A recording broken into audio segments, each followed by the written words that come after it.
예, 오늘의 증시 브리핑 시작하겠습니다. 시장이 전체적으로 좀 하락 종목이 더 많은 매물이 나왔던 하루였다 이렇게 보면 되겠는데, 뭐 부채한도 협상 뉴스는 사실 다 알고 있는 내용이잖아요. 제가 어저께 이제 정리해드렸던 내용이었는데, 이 중에서 제가 마지막으로 말씀드렸던 거, 그러니까 공화당 강경파들 설득하는 작업이 필요하다.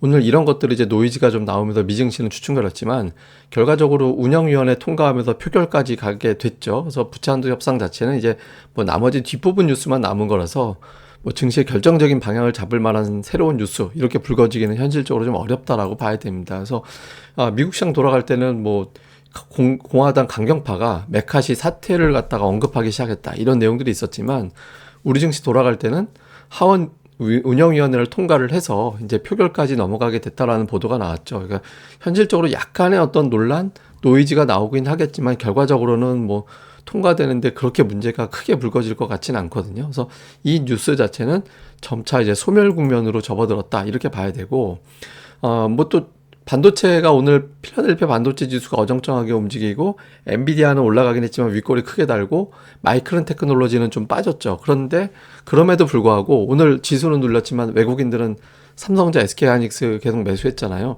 오늘 블룸버그 보도를 좀 재밌게 봤는데 이 내용이 이제 어떤 게 있었냐면, 그러니까 골드만삭스에서 얘기하기를 엔비디아 효과가 있어서 외국인들 매수가 한국 증시 매수하고 있다. 그리고 이제 AI가 실제 있다라는 점을 엔비디아가 입증을 했고, 또 그 외에 이제 선진국 지수 편입 가능성 이런 부분들도 외국인 투자자들의 매수 이유다. 그러면서 앞으로 외국인 투자자들의 IT 매수는 계속 이어질 것 같다. 뭐 올해 100억 달러 정도 매수했는데 그 중에 80억 달러를 삼성전자를 매수했다라는 거예요. 그래서 외국인 투자자들의 매수가 계속해서 이어지지 않을까. 그래서 오늘 뭐 여러 가지 노이즈가 있긴 했지만 뭐 단기 조정 이후에 이제 재차 올라가지 않을까 뭐 이런 기대감을 자극할 만한 뉴스도 있었습니다. 그래서 뭐 시장이 밀린다 하더라도 그 하락폭이 그렇게 크게 나타나지는 않았던 것 같고요. 그러면 근본적으로 오늘 시장이 왜 눌렸을까 생각을 해보면 부채 한도 협상 이외에도 경기에 대한 걱정이 좀 있었습니다.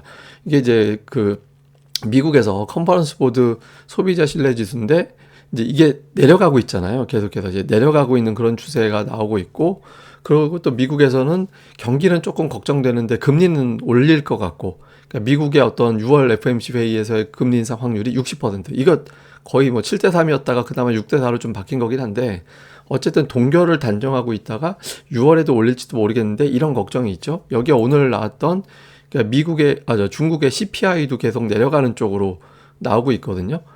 PMI가 계속 내려가는 쪽으로 나오고 있다 보니까 미국과 중국의 경기가 아무래도 좀 별로 안 좋은가 보다. 그러면 또 경기 침체 걱정을 해야 되나? 이런 이제 심리가 좀 작용이 됐죠. 근데 이거는 뭐 양날의 검입니다. 뭐냐면 경기 침체 걱정을 한다라는 거는 또 그만큼 인플레이션이 떨어질 수 있다라는 식으로도 해석이 될 수 있거든요. 그래서 시장 발목을 잡지만 그렇다고 쭉 하고 밀어내릴 정도의 사안은 아니었다. 그래서 오늘은 그냥 시장이 어정쩡하게 한편으로 보면 악재고 한편으로 보면은 좀 악재가 완화되는 측면도 있고 이렇게 되면서 좀 어정쩡하게 흘러가는 그런 상황을 보였던 것 같습니다. 다음에 이제 차트를 보면 그 S&P 500 지수는 뭐 계속 말씀드리지만 4,200포인트가 굉장히 중요한 자리거든요. 근데 4,200에서 멀리 가지는 못하죠. 4,200에서 계속 오락가락하면서 그 근처에서 이제 투자들이 좀 판단을 아직은 못하고 있는 그런 양상이고, 엔비디아가 이제 오늘 3%가량 올라가면서 장중에 시총 1조 달러 넘어가긴 했지만 역시 고점 대비 밀렸고 윗꼬리도 상당히 크게 달렸잖아요. 그리고 이제 중요한 건 뭐 제가 계속 어제부터 말씀드리지만 삼성전자 달러 차트, 이거 여러분들이 보시는 일반 차트로는 안 보입니다. 그러니까 달러 차트 기준으로 보면 200주선이 좀 중요한 고비다라고 말씀드렸는데 오늘 200주선에서 확실히 저항 맞잖아요. SK하이닉스는 거기서 맞고 떨어졌거든요. 그러니까 지금 이런 어떤 위치에서 좀 매물 소화가 필요한 자리였고 그 매물 소화를 하는 과정이 현재 진행 중에 있다. 이 정도로 우리가 정리해 보면 될 것 같습니다. 자, 수급에서는 오늘 외국인 투자자들의 매수가 엄청나게 많죠. 매매가. 매수 매도가 보통 합이 한 4조 원 뭐 왔다 갔다 하는데 오늘은 뭐 엄청났잖아요. 그러니까 말일이기 때문에 리밸런싱이 좀 단행이 돼서 그게 좀 잡혀서 많이 잡혔거든요. 근데 어쨌든 매매 동향을 좀 보면 삼성전자, SK하이닉스 그러니까 두 종목 3천억 순매수, 3천억 이상의 순매수가 잡혔는데 잘 보면 순매수 상위 10개 중에서 업종 분류상 전기전자로 분류가 되는 게 7개예요. 코스모 신소재하고 뭐 이게 ETF 정도하고 OCI를 빼놓고는 7개가 전기전자 업종으로 구분이 되는 종목들이거든요. 그래서 외국인들이 좀 이쪽 업종에 계속해서 집중을 하는 그런 모습이 나오고 있고, 기관 같은 경우는 이제 LG에너지솔루션, LG화학, 뭐 LG전자 뭐 이런 것들 LG그룹주들이 되게 많습니다. 보시면 LG그룹주가 이제 상당히 많이 매수가 돼 있고, LG이노텍 정도를 제외하고는 오른쪽에 LG그룹주가 있었고, SK하이닉스와 삼성전자가 양쪽에서 2천억 원을 두 종목을 매도하는 그런 형태가 나타났죠. 그래서 오늘 외국인들보다는 기관의 영향력이 좀 컸고, 그다음에 코스닥 쪽에서는 외국인들이 좀 최근 들어 이번 주 들어서 2차 전지를 좀 착실하게 사는 모습이 있었거든요. 오늘 종목들이 좀 강했죠. 그렇게 이제 매수가 들어오면서 2차 전지 쪽, 그 외에는 뭐 업종 내에서 골라서 담는, 그러니까 JYP는 팔면서 SM은 사고 이렇게 좀 엇갈리는 매매를 했고요. 기관은 그 IT 반도체 쪽을 좀 매도 쪽에 많이 넣습니다. 뭐 하나 머티리얼즈, 하나 마이크론, 원익 IPS, 원익 QNC, 동진 세미캠, 솔브레인 이렇게 해서 이제 뭐 PSK까지 IT 반도체 계열의 종목을 팔고 2차 전지나 엔터주를 좀 매수하고 이런 구도를 보여서 좀 일주일 사이에 조금 흐름이 좀 다르게 매매하는 그런 형태를 좀 보였습니다. 이게 이제 단기적으로 일시적인 어떤 숨고르기인지 아니면 한동안 또 2차 전지와 뭐 엔터주의 사이클로 끌고 가려고 하는 건지는 뭐 하루 이틀 더 보면 되겠죠. 어쨌든 기관들이 오늘 색깔이 조금 특이하게 이전과 좀 다르게 나타난 것이 이제 오늘 장의 특징, 이렇게 보면 되겠습니다. 자, 이슈를 보면 부채한도 협상 재료는 뭐 노이즈가 나왔거나 뭐가 나왔거나 이것도 호재도 아니에요. 예, 다 알고 있는 내용이라서 이 재료에 대해서 뭐 지금은 지나치게 의식할 필요는 없고, 물론 이제 거기에 따른 후폭풍, 예를 들어서 국채 발행이 엄청나게 늘어나게 된다라는 점은 조금 어떤 영향을 주게 될지는 좀 볼 필요가 있고요. 그다음에 이제 엔비디아가 1조 달러 이제 오늘 돌파했다가 밀렸잖아요. 그러니까 예를 들어서 테슬라라든가 메타가 아마 그랬던 것 같은데 1조 달러 넘어가고 나서 그게 피크가 되면서 주가가 이제 빠지는 그런 형태가 나타난 적이 있었거든요. 그래서 근데 엔비디아는 조금 다르다, 이런 분석이 있죠. 그래서 이제 엔비디아가 1조 달러를 단기에 바로 돌파를 하면서 이게 저항이 아니야, 이런 인식을 심어주는지. 그 다음에 이제 곧 시장은 다음 주 만기일, 그 다음에 또 FMC로 이어지는 구간이라서 조금 투자자들이 신중해질 수도 있는 상황이거든요. 그래서 이제 조금 종목군들이 연속적으로 올라가기보다는 좀 순환하거나 그렇게 돌아갈 가능성이 있습니다. 그래서 좀 종목들 수급에 어떤 변화가 생기는지를 좀 볼 필요가 있고요. 그다음에 오늘 뭐 특징은 2차 전지 일부 종목 외에는 뭐 이렇게 특징적으로 전체로 올라갔다 얘기할 수 있는 종목들은 별로 없었던 것 같습니다.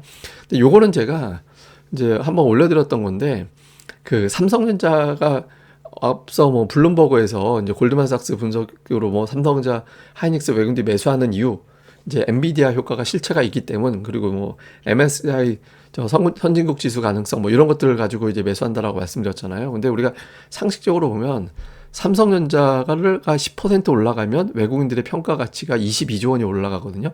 근데 에코프로비엠이 10배가 올라가야 외국인들의 지분 가치가 20조 원이 드러나요. 그러니까 외국인들 입장에서 삼성전자 10% 올리는 게 훨씬 더 수익 면에서는 낫죠.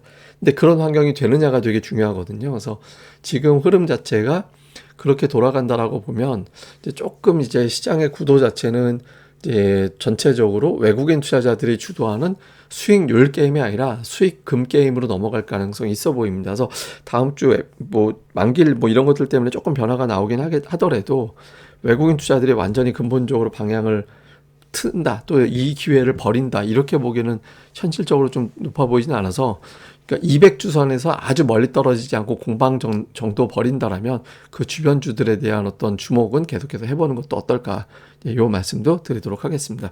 이런 내용은 제가 계속해서 이 고릴라 리서치에 보시면 여기 데이터 그에 이런 내용들 계속 올려드리거든요. 그러니까 뭐 IT 뭐 AI 버블은 언제 터지는지, 10% 상승 시 수익률 비교, 이건 제가 뭐 텔레그램에도 올려드리고 한 건데 요거 다 있으니까 한번 보시고요. 그리고 이런 것들이 강세 보이려면 경기에 대한 걱정이 없어야 되는데, 이게 미국 트럭 판매량이거든요. 트럭 판매량이 올라가는 추세에서 경기 침체가 온 적은 없어요. 예, 이게 꺾이고 나서 뚝 떨어지는 추세가 이어지고 나면 몇 개월 후에 경기 침체가 왔거든요. 떨어지고 나서 경기 침체, 떨어지고 나서 경기 침체, 뭐 꺾이고 나서 경기 침체, 이런 식으로 왔지, 이게 판매가 증가되는 국면에서 경기 침체가 온 사례는 없습니다. 그러니까 경기 침체가 오면 반도체는 여기서 어쩔 수 없이 못 가게 되는데 그런 구도는 아닌 것 같기도 합니다. 그래서 지금은 이제 조금 뭐 어떤 노이즈가 자꾸 나오는 거에 대해서 속지 말고, 수급이 정직한 거니까 이제 수급이 여기에 가는지 아니면 다른 쪽으로 넘어가게 되는지 그 업종 수급에 좀 집중하시는 게 조금 더 합리적인 것 같습니다.